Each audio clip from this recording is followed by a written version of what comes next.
നമ്മളിൽ നിന്ന് മരണപ്പെട്ടു പോയവരെയും അവന്റെ ജന്നാത്തുൽ ഫിർദൗസിൽ അല്ലാഹു ഒരുമിച്ച് കൂട്ടി അനുഗ്രഹിക്കട്ടെ. നമ്മുടെ സർവ്വ മേഖലകളിലും അല്ലാഹു ഐശ്വര്യവും ബറക്കത്തും നൽകട്ടെ. എല്ലാവിധ ദുരന്ത മുഖങ്ങളെത്തൊട്ടും അല്ലാഹു നമ്മെയും നമ്മുടെ കൂടപ്പിറപ്പുകൾ നമ്മോട് ബന്ധപ്പെട്ടവർ എല്ലാവരെയും അല്ലാഹു കാത്തുരക്ഷിക്കട്ടെ. ആമീൻ ബിറഹ്മതിക യാ അർഹമർ റഹീം. നമുക്കറിയാം, നമ്മൾ ജീവിച്ചുകൊണ്ടിരിക്കുന്ന രാജ്യത്ത് ഏറെക്കുറെ 5 ദിവസം കൂടി കഴിഞ്ഞാൽ 78ാമത്തെ സ്വാതന്ത്ര്യ ദിനത്തിന്റെ ആഘോഷത്തിന് വേണ്ടി ഒരുങ്ങിയിരിക്കുകയാണ്. ഇന്ത്യ രാജ്യം 77 വർഷങ്ങൾ സ്വാതന്ത്ര്യം പൂർത്തിയായി. അതിന്റെ ഒരു വാർഷികമെന്നിടത്തോളം 78ാമത്തെ വാർഷികത്തിനായി രാജ്യത്തിന്റെ നാനാഭാഗങ്ങൾ തയ്യാറാകുന്ന, രാജ്യത്തിന്റെ ഓരോ മൂലകളിലും വൈവിധ്യമാർന്ന, എല്ലാ രാജ്യത്തിനും പുറത്തുള്ള എല്ലാ ഇടങ്ങളിലും അതിനുവേണ്ടി ഇന്ത്യക്കാർ ഒരുമിച്ചുകൂടി ജീവിക്കുന്ന സ്ഥലങ്ങൾ, അതിന്റെ ചിട്ടയോടെ എല്ലാ വർഷവും അവർ നടത്തുന്നത് പോലെയുള്ള പരിപാടികൾക്ക് വേണ്ടി ഒരുങ്ങി തയ്യാറായിക്കൊണ്ടിരിക്കുകയാണ്. ഈ ഒരു സന്ദർഭത്തിൽ നാം ചിന്തിക്കേണ്ടത്, കേവലം ഒരു ആഘോഷമെന്നിടത്തോളം പള്ളിയിലായാലും മദ്രസയിലായാലും ക്ലബിലായാലും രാഷ്ട്രീയ പാർട്ടിയുടെ കമ്മിറ്റി ഓഫീസിലായാലും ഈ ഒരു പരിപാടി സംഘടിപ്പിക്കുമ്പോൾ അവിടെ നമ്മൾ ചെന്ന് ഹാജരായി ഒരു പതാക ഉയർത്തി എന്തെങ്കിലും ഒരു മധുരം വാങ്ങി തിന്ന് തിരിച്ചു പോരുന്നതിലുപരി ഇതിന്റെ ആത്മാവ് എന്താണെന്ന് വിശ്വാസികളായ നാം അറിയേണ്ടതുണ്ട്. എന്തിനു വേണ്ടിയാണ് ഈ പരിപാടികൾ സംഘടിപ്പിക്കുന്നത്, നടത്തുന്നത്, എന്താണ് ഈ ചടങ്ങിന്റെ ഉദ്ദേശ ലക്ഷ്യങ്ങൾ എന്നുള്ളത് ഓരോ ആളുകളും അക്ഷരം പ്രതി മനസ്സിലാക്കേണ്ട ഒരു കാര്യം തന്നെയാണ്. അല്ലാഹു മനസ്സിലാക്കാൻ തൗഫീഖ് നൽകി അനുഗ്രഹിക്കുമാറാവട്ടെ. നമ്മുടെ രാജ്യം 3 നൂറ്റാണ്ടോളം ഈ രാജ്യത്തിന്റെ സ്വത്തും രാഷ്ട്രീയവും എല്ലാം ഒരുമിച്ച് അടക്കി ഭരിച്ചിരുന്ന ബ്രിട്ടീഷുകാർ എന്ന് പറയുന്ന 347ഓളം വർഷക്കാലം, 47 മാറ്റിയാലും 3 നൂറ്റാണ്ടോളം ആ വെള്ളക്കാര് നമ്മുടെ രാജ്യത്തെ അടക്കി ഭരിച്ചിരുന്നു എന്നുള്ളത് യാഥാർത്ഥ്യമാണ്. വൈസ്രോയിമാരെ നിയമിച്ചുകൊണ്ട് ഈ രാജ്യത്തിന്റെ പൗരാവകാശവും മൗലികാവകാശവും എല്ലാം ചവിട്ടി ഉരച്ച് അവരെ ഒരു കരിനിയമം നമ്മളിലേക്ക് അടിച്ചേൽപ്പിക്കപ്പെടുന്ന ഒരു അവസ്ഥ നമ്മുടെ രാജ്യങ്ങളിൽ വർഷങ്ങളോളം നൂറ്റാണ്ടുകളോളം നടന്നിരുന്നു എന്നുള്ളതാണ്. അവരുടെ അധീനതയിൽ അവർ എന്താണോ ഉദ്ദേശിക്കുന്നത് ആ രീതിയിൽ രാജ്യത്തിന്റെ സ്വത്തും പണവും എല്ലാം അടിച്ചെടുത്തുകൊണ്ട് കേവലം നമ്മുടെ രാജ്യം ഒരു കോളനി പോലെ അവരുടെ അധീനതയിൽ വരുത്തിയിരുന്ന ഒരു സന്ദർഭം നമ്മുടെ ഇന്ത്യ മഹാരാജ്യത്ത് നടന്നിരുന്നു എന്നുള്ളത് യാഥാർത്ഥ്യമാണ്. എന്നാലോ ആ രാജ്യത്തിന് വേണ്ടി ഒച്ചയുണ്ടാക്കിയിരുന്ന, ശബ്ദിച്ചിരുന്ന ആളുകളായ മികച്ച നേതാക്കളായ ഗാന്ധിയെ പോലുള്ളവർ, അതുപോലെ നെഹ്റുവിനെ പോലെ, അലി സഹോദരങ്ങളെ പോലെയുള്ള ആളുകളെ ജയിലിൽ അടച്ചുകൊണ്ട് ക്രൂരമായി പീഡിപ്പിച്ചുകൊണ്ടും ഒരു കാരുണ്യവുമില്ലാതെ നിഷ്കരുണയോടെ കൊന്നൊടുക്കിക്കൊണ്ടും ആ ബ്രിട്ടീഷുകാർ ഭരണം മുന്നോട്ട് നീക്കിക്കൊണ്ടിരുന്ന ഒരു സന്ദർഭം വന്നപ്പോൾ എന്റെ പ്രിയമുള്ള സഹോദരങ്ങൾ മനസ്സിലാക്കണം, പാവപ്പെട്ട ജനങ്ങളെ പോലും അവർക്കെതിരെ സംസാരിച്ചു എന്നറിഞ്ഞാൽ ഒന്ന് തള്ളാൻ ഒരു മടിയുമില്ലാത്ത ഒരു അവസ്ഥ നമ്മുടെ രാജ്യത്തുണ്ടായിരുന്നു എന്നുള്ളതാണ്.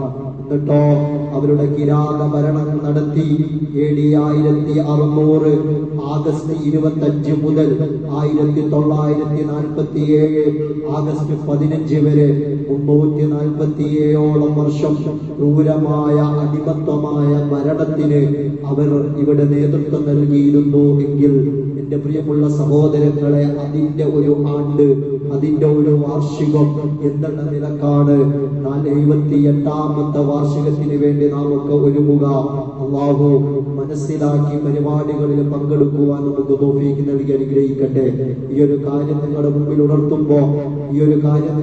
ഉണർത്തുമ്പോ ഇവിടെ പറയാനുള്ളത്, ആ രാജ്യത്തിന്റെ സ്വാതന്ത്ര്യത്തിന് വേണ്ടി പൊരുതിയിരുന്ന പടയാളികളായിരുന്ന ആളുകൾ, നമ്മുടെ സ്വാതന്ത്ര്യം നേടിയെടുക്കാൻ ഒരുപാട് കഷ്ടപ്പാടുകൾ സഹിച്ച ആളുകളെ നാം ആലോചിക്കേണ്ടതുണ്ട് എന്നുള്ളതാണ്. ഈ തിന്മക്കെതിരെ അവർ നടത്തിയ നടത്തിയിരുന്ന കിരാത ഭരണത്തിനെതിരെ ഐതിഹാസിക സമര പോരാട്ടങ്ങൾ സംഘടിപ്പിച്ച് രാജ്യത്തിലെ സ്വാതന്ത്ര്യം നേടിയെടുത്ത ഒട്ടനവധി ജനങ്ങൾ പരിശുദ്ധമായ നമ്മുടെ ഈ ഒരു ഇന്ത്യ രാജ്യത്തുണ്ട് എന്നുള്ളത് യാഥാർത്ഥ്യമാണ്. അയൽ രാജ്യമായ നമുക്കൊക്കെ അറിയാമല്ലോ, അയൽ രാജ്യമായ ബംഗ്ലാദേശ്, അവിടെ ജനവിരുദ്ധ ഭരണം നടത്തിയിരുന്നു. ആരാണ്? നമ്മളൊക്കെ കണ്ടവരാണ്. ഷെയ്ഖ് ഹസീന 14-15 കൊല്ലം അവിടെ ജനവിരുദ്ധ ഭരണം നടത്തിയപ്പോൾ അവിടുത്തെ ജനങ്ങൾ എങ്ങനെയാണ് അതിനെതിരെ കൈകാര്യം ചെയ്തത് എന്ന് അയൽ രാജ്യമായ ബംഗ്ലാദേശ് നമുക്ക് പഠിപ്പിച്ചു തരുന്നുണ്ട്. ഈ രീതിയിൽ 347 വർഷം ഇവിടെ അവര് കയറി നിരങ്ങിയപ്പോ അവിടെ നിന്ന് ജീവിക്കാനൊരു സ്വാതന്ത്ര്യവുമില്ലാതെ മൗലികാവകാശങ്ങൾ പോലും ലംഘിക്കപ്പെട്ടപ്പോൾ നമ്മുടെ നേതാക്കളായ മുൻഗാമികളായ ഒരുപാട് ആളുകൾ സമരമുഖത്ത് വന്നുകൊണ്ട് അവർ അതിനു വേണ്ടി പോരാടിക്കൊണ്ട് നിൽക്കുമ്പോൾ എന്റെ പ്രിയമുള്ള സഹോദരങ്ങളെ, അവരെ കുറിച്ച് ഈ ഒരു സന്ദർഭത്തിൽ ജനം ഓർക്കണം എന്നുള്ളത് യാഥാർത്ഥ്യമാണ്. ഈ ഒരു പരിപാടികളിൽ നമ്മൾ പങ്കെടുക്കുമ്പോൾ അതിനെ കുറിച്ച് അറിയണം എന്നുള്ളത് യാഥാർത്ഥ്യമാണ്. എങ്കിലേ ഈ പരിപാടികൾ കൊണ്ട് അർത്ഥവത്താവുകയുള്ളൂ, അതിനെ കൊണ്ടുവരാൻ കാര്യമുള്ളൂ. കേവലം ചടങ്ങാക്കി മാറ്റാതെ അതിന്റെ ചരിത്രങ്ങൾ അറിയുന്ന വിശ്വാസികളായി നമ്മൾ മാറണം. അല്ലാഹു തൗഫീഖ് നൽകി അനുഗ്രഹിക്കുമാറാവട്ടെ. സർവ്വതും സമർപ്പിച്ച് ആത്മാവിനെ പോലും കളഞ്ഞിരുന്ന ആളുകൾ നമുക്കറിയാലോ. പരിശുദ്ധമായ ഇന്ത്യ രാജ്യത്തുള്ള പൂർവികന്മാർ ചെയ്ത ആ ഒരു കാര്യങ്ങൾ, ഐതിഹാസികമായ സമരങ്ങളും നഷ്ടങ്ങളും കഷ്ടപ്പാടുകളും നിറഞ്ഞ അവരുടെ ആ ഒരു ജീവിതങ്ങൾ നമ്മളെടുത്ത് പരിശോധിച്ചു നോക്കുമ്പോൾ അതിനെക്കുറിച്ച് പുതുതലമുറ അറിയാൻ വേണ്ടി പറയുകയാണ്. സഹോദരങ്ങളെ മനസ്സിലാക്കണം. നമുക്കൊക്കെ അറിയാം പരസ്പരം നമ്മൾ ഇന്നത്തെ രാജ്യത്ത് ജീവിക്കുന്ന അവസ്ഥയും ആ സമയത്തുണ്ടായിരുന്ന അവസ്ഥയും താരതമ്യം ചെയ്തു നോക്കുമ്പോൾ തന്നെ എന്റെ പ്രിയമുള്ള സഹോദരങ്ങളെ, ഇന്ന് നമ്മൾ എത്രത്തോളം സ്വാതന്ത്ര്യത്തോടെയാണ് ജീവിക്കുന്നത് എന്നുള്ളത് നാം മനസ്സിലാക്കിയെടുക്കേണ്ടതാണ്. നമുക്കൊക്കെ അറിയാവുന്ന കാര്യമാണല്ലോ മലബാർ വിപ്ലവത്തിനെ സംബന്ധിച്ച് നമുക്കൊക്കെ അറിയാം. അതുപോലെ ആ മലബാർ വിപ്ലവം എല്ലാം ഒഴിവാക്കി സ്വന്തം നാടും വീടും ജീവനും ഒക്കെ ത്യാഗം ചെയ്ത് ഒഴിവാക്കിയിരുന്ന ഒരു സമൂഹം അവരുടെ പേര് പോലും വെട്ടി നീക്കപ്പെട്ട ഒരവസ്ഥ നമ്മുടെ രാജ്യത്തുണ്ടായി എന്നുള്ളതാണ്. ചരിത്രങ്ങളിൽ അവരുടെ പേരുകളില്ല, അത് വെട്ടി മാറ്റിക്കൊണ്ടിരിക്കുകയാണ്. ഇന്ന് അത് ചെയ്യുന്നത് പുറം രാജ്യക്കാരോ നമ്മുടെ രാജ്യത്തുള്ള എന്റെ പ്രിയമുള്ള സഹോദരങ്ങളെ, നമ്മുടെ രാജ്യത്തോടുള്ള ശത്രുക്കളോ അല്ല, നമ്മുടെ രാജ്യത്ത് ജീവിക്കുന്ന, നമ്മുടെ രാജ്യം ഭരിച്ചുകൊണ്ടിരിക്കുന്ന ഭരണാധിപന്മാര് തന്നെ ഈ ഒരു അവസ്ഥയിൽ മുൻഗാമികളെ ആ ഒരു ചരിത്രത്തിന്റെ താളുകളിൽ നിന്ന് വെട്ടിമാറ്റപ്പെടുമ്പോൾ സഹോദരങ്ങളൊന്ന് ചിന്തിച്ചു നോക്കണം. അവരൊക്കെ അനുസ്മരിക്കപ്പെടേണ്ടവരാണ് ഈ ഒരു സന്ദർഭത്തിൽ, അവരൊക്കെ സ്മരിക്കപ്പെടേണ്ടവരാണ് ഈ ഒരു സന്ദർഭത്തിൽ എന്നുള്ളതാണ്. അതുകൊണ്ട് എന്റെ പ്രിയമുള്ള സഹോദരങ്ങൾ, അവര് പരസ്പരം ആ കാലഘട്ടത്തിൽ രാജ്യത്തിന് വേണ്ടി പൊരുതുമ്പോ അവിടെ ജാതീയതയോ ജാതീയ വൈരുദ്ധ്യമോ അതുപോലെ രാഷ്ട്രീയ വൈജാത്യമൊന്നും നോക്കാതെ എല്ലാവരും തോളോട് ചേർന്ന് ഒറ്റക്കെട്ടായി രാജ്യത്തിന് വേണ്ടി പ്രയത്നിച്ച ആളുകളാണെങ്കിൽ നമുക്കറിയാലോ 921 വാഗൻ ട്രാജഡി നടന്നു. എവിടെയാ നടന്നത്? ആ തൃശ്ശൂര് തമിഴ്നാട്ടിലേക്കുള്ള കാലിക്കറ്റ് കോഴിക്കോട് നിന്ന് തമിഴ്നാട്ടിലെ പോത്തന്നൂരേക്ക് പോകുന്ന ഒരു ട്രെയിൻ ഗുഡ്സാണ്. ജനവാതിലുകളില്ലാത്ത ഗുഡ്സ് ട്രെയിനിലേക്ക് ആ നാട്ടിലേക്ക് പോത്തന്നൂരിലേക്ക് പോകുന്ന ട്രെയിന് തിരൂരെത്തിയപ്പോൾ 800ഓളം വരുന്ന സമര നേതാക്കൾ അവിടെ പിടിച്ചു വെച്ചിട്ട് അതിലൊരു ബോഗിക്കുള്ളിൽ 100ഓളം പേരെ കുത്തി കയറ്റിയിരുന്ന ചരിത്രം നമുക്കറിയാമല്ലോ. സഹോദരങ്ങളെ മനസ്സിലാക്കണം. ആ ഇരുട്ടുള്ള ഒരു വെളിച്ചം പോലും കടക്കാത്ത, ഒന്ന് ശ്വസിക്കാൻ ശ്വാസോച്ഛ്വാസം നടത്താൻ കഴിയാത്ത രീതിയിൽ അതിന്റെ ഉള്ളിലേക്ക് തിക്കി കയറ്റിയിട്ട് പാവപ്പെട്ട സമര നേതാക്കളെ ആ ട്രെയിനിൽ അവിടെ നിന്ന് നാട് കടത്തുമ്പോൾ ഏകദേശം തിരൂരിൽ നിന്ന് 180 കിലോമീറ്റർ അകലെ പോത്തന്നൂരിലേക്ക് രാത്രി 7 മണിക്ക് പുറപ്പെട്ട വാഹനം അവിടത്തേക്ക് എത്തുന്നത് രാത്രി 12:30ഓടെയാണ്. ആ സമയത്ത് അവിടത്തേക്ക് ആ വാഹനം എത്തിയപ്പോൾ, ആ ട്രെയിൻ എത്തിയപ്പോൾ ആ നാട് കടത്താൻ വേണ്ടി അതിലേക്ക് കുത്തി നിറച്ച സമരയോദ്ധാക്കളെ ആ ബോഗി തുറന്നു നോക്കുമ്പോൾ 72 പേര് മരിച്ചു വെച്ചിരിക്കുകയാണ്. 4 ഹിന്ദുക്കളും ബാക്കി വരുന്ന മുസ്ലിമീങ്ങളെല്ലാം ഒരിറ്റ ദാഹജലമില്ലാതെ ശ്വാസം പോലും വിടാൻ അനുവാദമില്ലാതെ രാജ്യത്തിന് വേണ്ടി പോരാടിയ ആളുകൾ അവിടെ വെച്ചുകൊണ്ട് മരണപ്പെട്ട ജഡം ആ ബോഗിയുടെ ഉള്ളിൽ നിന്ന് വലിച്ചു പുറത്തേക്കിടുന്ന ഒരവസ്ഥ രാജ്യം കണ്ടുവെങ്കിൽ എന്റെ പ്രിയമുള്ള സഹോദരങ്ങളൊന്ന് ചിന്തിച്ചു നോക്കണം. എന്തിനു വേണ്ടിയാണ് നാം സ്വാതന്ത്ര്യം അനുഭവിക്കുന്നത് എന്നുള്ളത്. അതുകൊണ്ട് സാന്ദർഭികമായും സാന്ദർഭികമായും പറയാനുള്ളത്, അവര് ഈ രാജ്യത്തിന് വേണ്ടി അങ്ങനെ ഉള്ള കഷ്ടപ്പാടുകൾ നയിക്കുമ്പോൾ ക്ഷമയോ അവര് ആ ബ്രിട്ടീഷുകാർക്ക് മുമ്പിൽ അവരുടെ ചെരുപ്പ് നക്കാൻ, അവർ പറയുന്നത് കേൾക്കാൻ, അവരോട് ക്ഷമ എഴുതാൻ ഒരു വട്ടം പോലും അവര് തയ്യാറാവാതെ ഈമാന്റെ അങ്ങേയറ്റത്തേക്ക് മനസ്സിൽ ഉറപ്പിച്ചുകൊണ്ട് തന്നെ അവര് സമരമുഖങ്ങളിൽ നേരിട്ടിരുന്നു എന്നുള്ളത് യാഥാർത്ഥ്യമാണ്. അള്ളാഹു മനസ്സിലാക്കാൻ തൗഫീഖ് നൽകി അനുഗ്രഹിക്കുമാറാവട്ടെ. അള്ളാഹു മനസ്സിലാക്കാൻ തൗഫീഖ് നൽകി അനുഗ്രഹിക്കുമാറാവട്ടെ. ആ സമയത്തും ക്ഷമ എഴുതുന്ന ആളുകൾക്ക് ജയിലിൽ നിന്ന് പുറത്തു വരാമായിരുന്നു. അങ്ങനെ ബ്രിട്ടീഷുകാരുടെ ചെരുപ്പ് നക്കിയ ആസനം താങ്ങിയ ആളുകൾ അന്നും രാജ്യത്ത് ജീവിച്ചിരുന്നു എന്നുള്ളത് യാഥാർത്ഥ്യമാണ്. എന്നാൽ ആ ക്ഷമ എഴുതിക്കൊണ്ട് പാവപ്പെട്ടവരായ സമര മുഖത്ത് നിന്ന നേതാക്കളിൽ ഒരു മുസ്ലിം കുഞ്ഞുപോലും അവരോട് ക്ഷമ പറഞ്ഞുകൊണ്ട് മാപ്പപേക്ഷിച്ചുകൊണ്ട് എഴുത്തു കൊടുത്തുകൊണ്ട് അവര് പറയുന്ന കരിനിയമങ്ങൾ പാസാക്കാൻ അവരോട് കൂടെ തയ്യാറാകാൻ പറഞ്ഞുകൊണ്ട് പുറത്തു വന്നിട്ടില്ല എന്നുള്ളത് അടിവരെ ഇട്ടുകൊണ്ട് മനസ്സിലാക്കേണ്ടതാണ്. ഇന്ന് രാജ്യം ഭരിക്കുന്ന ഫാസിസ്റ്റുകൾക്കും നാസിസ്റ്റുകൾക്കും ദുർഭൂത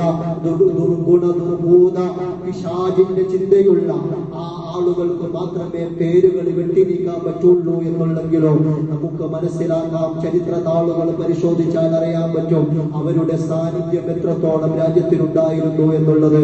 നമുക്കറിയാലോ, ബീഗം ആബിദ ബഹുമാനപ്പെട്ട മൗലാനയുടെ മുഹമ്മദ് അലി ജൗഹറിന്റെ ഉമ്മയാണ്. മുഹമ്മദ് അലി ജൗഹർ ജയിലിൽ അടക്കപ്പെട്ട സന്ദർഭം ഉണ്ടായി.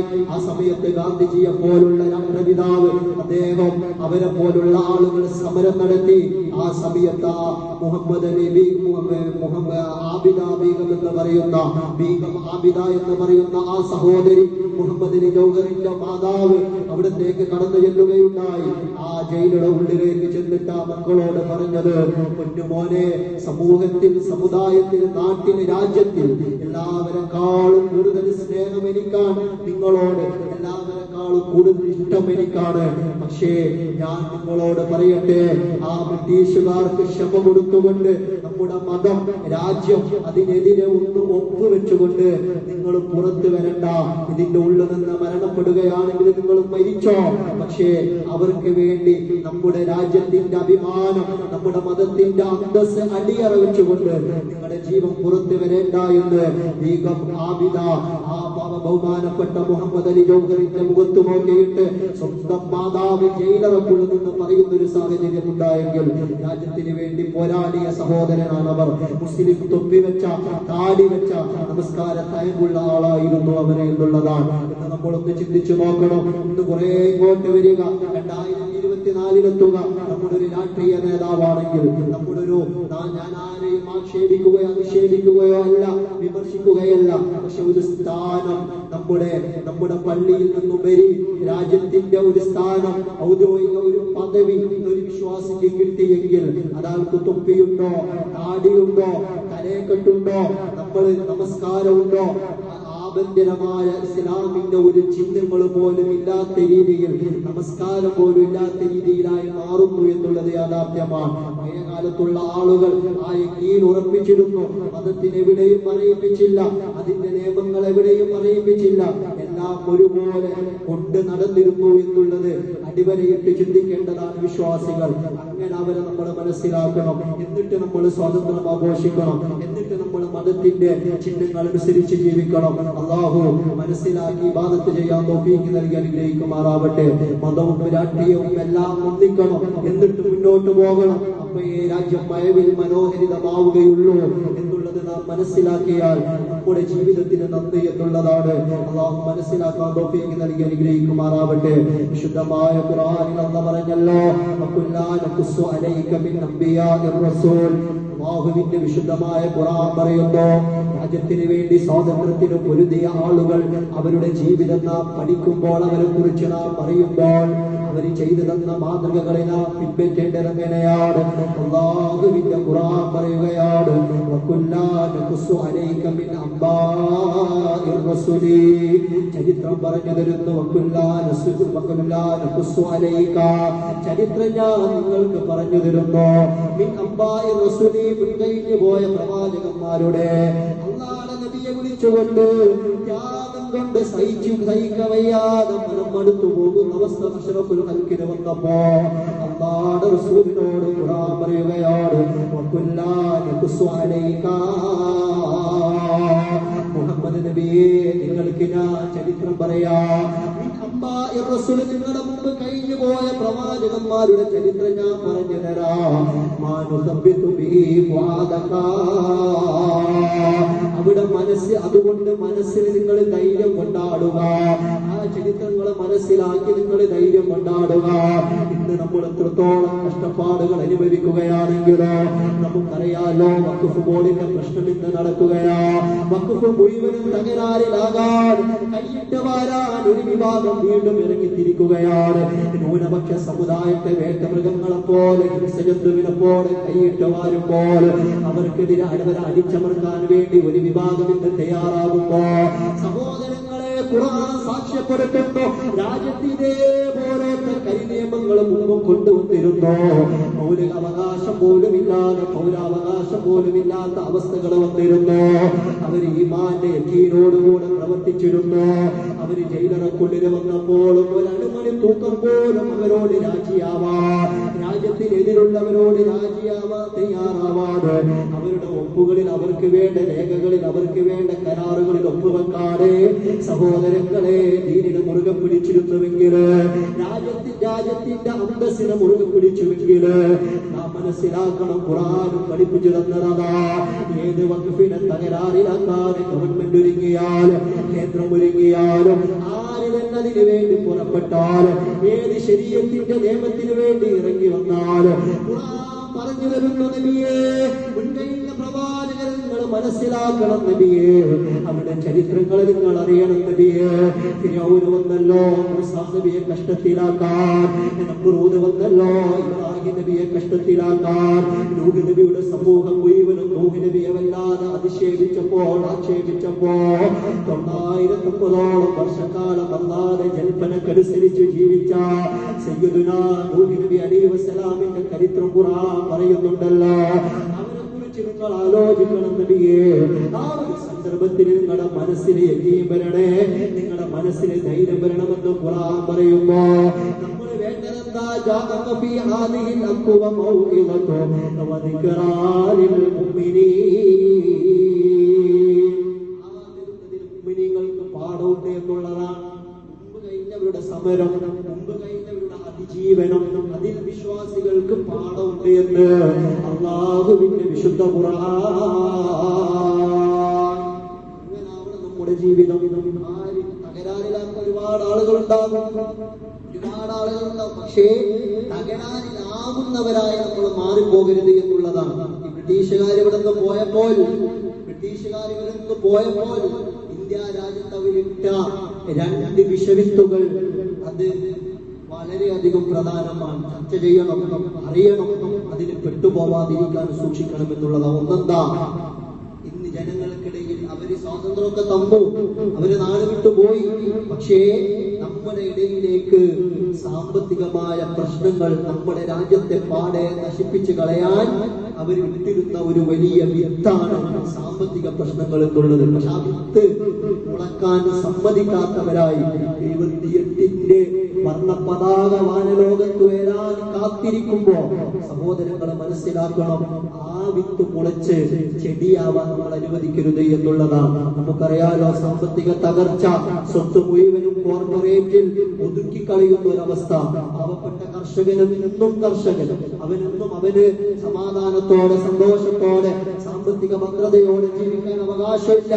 ആ രീതി, ആ ഒരു കോർപ്പറേറ്റിന് വിറ്റ് തുളക്കുന്ന, ഇന്നും കേരളത്തിലെ ഒരു എയർപോർട്ട് വീണ്ടും വിൽക്കാൻ പോവാൻ, എല്ലാം പ്രൈവറ്റ് ആക്കി മാറ്റാൻ പോവാൻ. ഈ ഒരവസ്ഥ ബ്രിട്ടീഷുകാർ വലിച്ചെറിഞ്ഞു തന്നു പോയ ഒരു വലിയ വിത്താണ് എന്ന് രാജ്യത്തിലെ ഓരോ പൗരന്മാരായ ഞാനും നിങ്ങളും മനസ്സിലാക്കണം.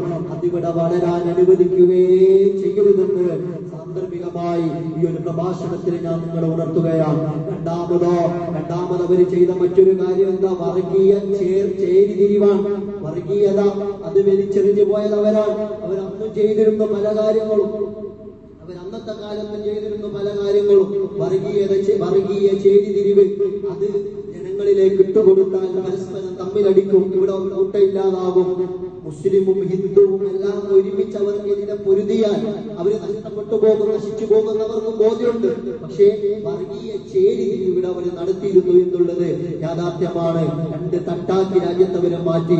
സഹോദരങ്ങളെ ചിന്തിച്ചു നോക്കണം. അപ്പോ പണ്ട് പഴയ കാലങ്ങളിലും അമ്പലത്തിൽ അവർ ചെയ്തിരുന്നു, പശുവിനെ കൊന്നിട്ട് അമ്പലത്തിൽ കൊണ്ടുപോയിടുക.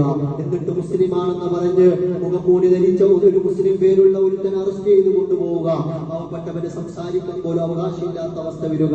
രണ്ടാമതോ മുസ്ലിം പള്ളികളിൽ നജസായ വസ്തുക്കളെ കൊണ്ട് വലിച്ചെറിയും. ഹിന്ദുവിന്റെ പേരുള്ള ഒരാളെ അറസ്റ്റ് ചെയ്തു കൊണ്ടുപോകും. പാവപ്പെട്ട അദ്ദേഹത്തിന് സംസാരിക്കാൻ അവകാശമില്ലാത്ത ഒന്നാക്കി മാറ്റും. എന്നിട്ടോ അവരെ പരസ്യമായി തൂക്കിലേറ്റി ജനങ്ങൾ പ്രക്ഷോഭത്തിന് തമ്മിലടിക്കുന്ന ഒരു അവസ്ഥ അവര് വിട്ടുവാങ്ങിയിരുന്നു.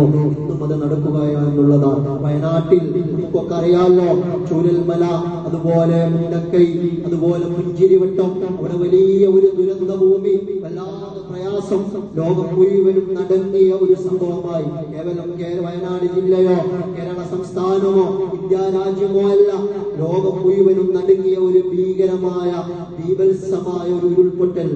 പോയി കണ്ടാൽ അറിയാം സഹോദരങ്ങൾ, അവിടത്തൊക്കെ അവസ്ഥ നമ്മൾ ക്യാമറയുടെ കണ്ണുകളിൽ കാണുന്നതോ അല്ലെങ്കിൽ നമ്മൾ പത്രങ്ങളിലൂടെ വായിച്ചെടുക്കുന്നതോ അവിടുത്തെ അവസ്ഥ എന്നുള്ളത്. യഥാർത്ഥത്തിൽ ഒരു ഉരുൾപൊട്ട് സംഭവിക്കുമ്പോ ആ ഒരു പോകുന്ന പ്രദേശം പാടെ തുറച്ചു നീക്കി അങ്ങനെ പോകുന്ന ഒരു അവസ്ഥയാണ്. അതിന്റെ തൊട്ട് ഒരു 3/4 കിലോമീറ്റർ മുമ്പ് വരെ അവിടെ പുത്തുമല എന്ന് പറയുന്ന ഒരു പ്രദേശത്ത് ഉരുൾപൊട്ടുണ്ടായിട്ടുണ്ടായിരുന്നു. അവിടെ പോയപ്പോ കാണാനൊക്കെ ആ സമയത്തൊക്കെ കണ്ടിരുന്നു. ആ ഒരു പ്രദേശം മാത്രം പോകുന്ന വഴിയിലാണ്. പക്ഷെ ഇത് നമ്മൾ തിരിഞ്ഞും മറിഞ്ഞു നിന്നാൽ നമ്മുടെ കണ്ണുകൊണ്ട് കണ്ടു തീരാൻ കഴിയാത്ത രീതിയിൽ ഒരു പ്രദേശം, ഒരു ലോകം മുഴുവൻ ആ നാടിനെ പാടെ നശിപ്പിച്ചു കളയുന്ന ഭീകരമായ ഒരു അവസ്ഥ അവിടെ നടന്നു. ഞാൻ പറയുന്നത്, ഇത്രയും വേദനയുള്ള, ഇത്രയും പ്രയാസത്തിലാകുന്ന ഒരു ദുരന്തം നമ്മുടെ കേരളത്തിൽ വന്നുപെട്ടപ്പോൾ പോലും അവിടെയും വർഗീയ വിഷവിത്തുകൾ അവിടെയും ഭാഗി എന്നുള്ളതാണ്. നമ്മളൊന്ന് ചിന്തിച്ചു നോക്കണം. പാവപ്പെട്ട എത്രയോ പല കോലത്തിലുള്ള മനുഷ്യന്മാരാണ്. ഒരാള് പേരാമ്പ്രയിലുള്ള ഒരാൾ ഒരു പോസ്റ്റ് ഇട്ടു ഫേസ്ബുക്കില്, മുഹമ്മദ് എഴുതി വിട്ടതാണ്, മുഹമ്മദ് മരിച്ചത് മുഴുവനും മാപ്പിളമാരാണല്ലോ, നമുക്ക് വലിയ പ്രശ്നമില്ലല്ലോ.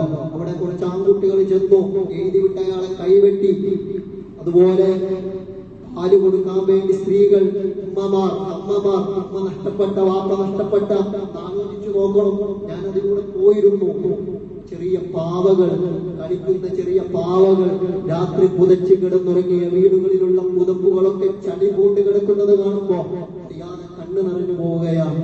ഒരാൾക്കും ഒരു 10 പേര് ഒരുമിച്ച് പിടിച്ചാൽ വട്ടത്തിൽ കൂടിപ്പിടിക്കാൻ കഴിയാത്ത അത്രയും വലുപ്പമുള്ള പാറക്കല്ലുകളൊക്കെ ആ രാത്രി കിടന്നുറങ്ങിയ വീടിന്റെ മുകളിലൂടെ തകർന്നടിക്കാൻ വേണ്ടി അള്ളാഹു ഒരു പരീക്ഷണം നടത്തോളം കൊടുത്തെങ്കിൽ എന്റെ പ്രിയമുള്ള സഹോദരങ്ങൾ മനസ്സിലാക്കുക, അവിടെയും പല ആളുകൾ പല വികാരപരമായി, രാഷ്ട്രീയപരമായി, മതപരമായി വർഗീയതകൾ പറയുന്ന ഒരു അവസ്ഥ നമ്മളൊക്കെ കണ്ടവരാണ്. എവിടെയാ മനസാക്ഷി മരവിച്ചു പോയത്?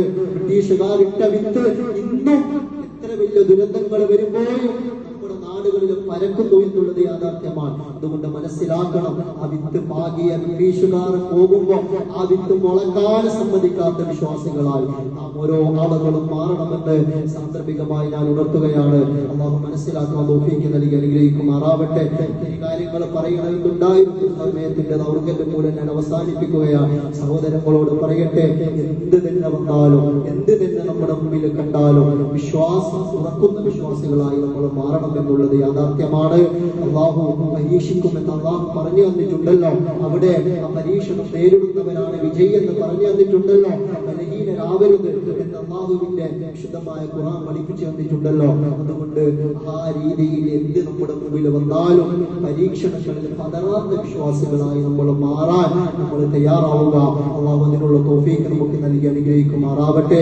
സാന്ദർഭികമായി ഉണർത്താനുള്ളത് ഇനിയൊരു വയനാട് ദുരന്തം, ഇനിയൊരു മുണ്ടക്കൈ ദുരന്തം കേരളത്തിലോ ഇന്ത്യ രാജ്യത്തോ നടത്താൻ നമ്മൾ സമ്മതിക്കരുത് സഹോദരങ്ങളെ. നമ്മൾ ഇനിയൊരു കവളപ്പാറ ആവർത്തിക്കരുത്, ഇനിയൊരു മുണ്ടക്കൈ ആവർത്തിക്കരുത്, ഇനിയൊരു പുത്തുമല ആവർത്തിക്കരുത്. എന്തേ അതിന് നമ്മൾ ചെയ്യേണ്ടത്? നമ്മുടെ മുല്ലപ്പെരിയാർ തൊട്ടടുത്ത് നിൽക്കാൻ ഒപ്പ് ശേഖരണങ്ങളൊക്കെ നടക്കുന്നുണ്ട്. ഇത്രയും വലിയൊരു ദുരന്തം നടന്നതുകൊണ്ട് സാന്ദർഭികമായി ഞാൻ ഉണർത്തുന്നു, വന്നുപോയിട്ട് കുറെ നേതാക്കൾ വന്ന് കോടാനുകോടികൾ സംഭാവന ചെയ്ത് അപകടത്തിൽപ്പെട്ട് ഒരുപാട് പേര് മരിച്ചു, കുറച്ചാൾ ബാക്കിയാവും എന്നൊക്കെ പറഞ്ഞ് വന്ന് കഴിഞ്ഞിട്ട് അതിന് അതിലുപരി നമ്മൾ മുമ്പേ ചെയ്യാൻ കഴിയുമെങ്കിൽ ഇപ്പൊ നമ്മളൊക്കെ ഫണ്ടുകളൊക്കെ ശേഖരിക്കുന്നു, വീട് വെച്ചു കൊടുക്കുന്നു, ഭക്ഷണം കൊടുക്കുന്നു, വസ്ത്രം കൊടുക്കുന്നു, ചെരുപ്പ് കൊടുക്കുന്നു, വേണ്ടതൊക്കെ ചെയ്തു കൊടുക്കുന്നു. പക്ഷേ വരുന്നതിന് മുമ്പ് നോക്കാൻ കഴിയുന്നത് നമ്മൾ നോക്കണം എന്നുള്ളതാണ്. നമ്മുടെ തൊട്ടടുത്ത ജില്ലയിലാണ് മുല്ലപ്പെരിയാറുള്ളത്. അതിന്റെ ഒപ്പ് ശേഖരണങ്ങളൊക്കെ ഇപ്പൊ നടക്കുന്നുണ്ട്. നമുക്കൊക്കെ സോഷ്യൽ മീഡിയയിൽ എല്ലാവർക്കും കിട്ടിയിട്ടുണ്ടാകും. സ്കാനർ വഴി 20 ലക്ഷത്തോളം പരാതികൾ പ്രധാനമന്ത്രിക്ക് അയക്കുന്നു എന്ന് പറയുന്ന അവർ അതിനുവേണ്ടി തയ്യാറായ ഒരു ലക്ഷം ആളുകൾ. ഇങ്ങനെയുള്ള മാർഗങ്ങളിലൊക്കെ നമ്മൾ കഴിയുന്നത് ചെയ്യേണ്ടത് ചെയ്യുക. ഇനി ഒന്ന് ആവർത്തിക്കാതിരിക്കാൻ നമ്മൾ തന്നെ തയ്യാറെടുക്കുക. പരിപൂർണ്ണ സ്വാതന്ത്ര്യത്തോടെ, സമാധാനത്തോടെ, ശാന്തിയോടെ നമ്മുടെ രാജ്യങ്ങളിൽ, നമ്മുടെ നാടുകളിൽ ജീവിക്കാൻ കൃപാനിധിയായ തമ്പുരാൻ നമുക്ക് തൗഫീഖ് നൽകി അനുഗ്രഹിക്കുമാറാവട്ടെ. മറ്റൊരു കാര്യം പറയാനുള്ളത്, എറണാകുളം ജില്ലാ കൂട്ടായ്മ, മഹല്ല് കൂട്ടായ്മകളൊക്കെ ഒരുമിച്ച് കൂടിയിട്ട് 20ഓളം വീടുകൾ, ഞാനും നമ്മുടെ പ്രസിഡന്റും കൂടി അതിന്റെ ഒരു യോഗത്തിന് പോയിരുന്നു. 20ഓളം വീടുകൾ വയനാട് ജില്ലയിലുള്ള പാവപ്പെട്ട ആളുകൾക്ക് വേണ്ടി വെച്ചു കൊടുക്കാൻ തയ്യാറായിട്ടുണ്ട്. ഇന്നൊരു പിരിവെടുക്കുന്നില്ല. എല്ലാവരും ഒന്ന് ശ്രദ്ധിക്കണം, ഇന്നൊരു പിരിവെടുക്കുന്നില്ല. ഒട്ടും കഴിയാത്ത ആളുകൾ 1000 രൂപയെങ്കിലും, കഴിയാത്ത ആളുകളാ പറയുന്നത്. കഴിയുന്ന ആളുകൾ എത്രയും, കഴിയാത്ത ആളുകൾ ഒരു വീടിന്റെ കല്ലിറക്കാൻ നമ്മളെ കൊണ്ട് കഴിഞ്ഞാൽ അത് വലിയ കാര്യമാണ്. ഞാൻ അതിലൂടെയൊക്കെ നടന്നു പോയതാണ്. നമ്മുടെ നാടിന്റെ അടുത്ത ദിവസം നമ്മുടെ കഴിഞ്ഞ വെള്ളിയാഴ്ച ഒന്നും ഉണ്ടായിരുന്നില്ല. നമ്മുടെ കുറച്ചൊക്കെ കുടുംബങ്ങളൊക്കെ അതിൽ പെട്ടുപോയിട്ടുണ്ട്, ആ ഒരു അവസ്ഥയൊക്കെ വന്നുപോയിട്ടുണ്ട്. പക്ഷേ സാന്ദർഭികമായി പറയട്ടെ, ഇപ്പൊ അവരുടെ മാനസിക ഡിപ്രഷനിൽ എന്ത് എന്നറിയാത്ത അവസ്ഥയിൽ ഇരിക്കുമ്പോ നമുക്ക് ചെയ്യാൻ കഴിയുന്നത് നമ്മൾ ചെയ്തു കൊടുക്കുക. ഒട്ടും കഴിയാത്ത ആളുകൾ എന്തിനെല്ലാം നമ്മൾ പണം ചെലവഴിക്കുന്നു. കുറയാതെ 1000-ലും കുറയാതെയെങ്കിലും അടുത്ത വെള്ളിയാഴ്ച കൊണ്ടുവന്നിട്ട് കഴിയുന്ന ആളുകൾ എത്രയും കൊണ്ടുവന്ന് ഇൻഷാ അല്ലാഹ് ആ ഒരു സംരംഭം വളരെയധികം വിപുലമായി വിജയമാക്കി നമ്മൾ മാറ്റണം. പക്ഷെ അതെല്ലാവരും അതിന് തയ്യാറാവൂലേ? അള്ളാഹു തൗഫീഖ് ചെയ്യട്ടെ. എന്താണ് അവർ കടന്നുറങ്ങിയ മനുഷ്യന്മാരാ. രാവിലെ പല സ്വപ്നങ്ങൾ, പല പ്ലാനുകൾ എന്ത് നടക്കുമെന്നൊന്നും അവർക്ക് അറിഞ്ഞിട്ടുണ്ടായിരുന്നില്ല. പക്ഷേ എണീറ്റത് പല ആളുകളും ജീവനോടെ ഉള്ളവർ മണ്ണിനുള്ളിൽ നിന്ന് വലിച്ചെടുത്ത ആളുകളാണ്. പല കുടുംബങ്ങളും, പാപ്പ, ഉമ്മ, മക്കൾ, സഹോദരിമാർ, ഭാര്യ, ആരും പലതും ജീവിച്ചിരിപ്പില്ലാത്ത സഹോദരങ്ങൾ. ആ ഒരു അവസ്ഥയിൽ അവർ ഒറ്റപ്പെട്ടു പോയ ഒരു അവസ്ഥ വന്നെങ്കിൽ നാളെ നമുക്കെന്ത് എന്ന് ഒരു ചോദ്യചിഹ്നം ഇന്നും ബാക്കിയായി കിടക്കുമ്പോൾ കഴിയുന്ന സഹായങ്ങൾ അവർക്ക് ചെയ്തു കൊടുക്കുക.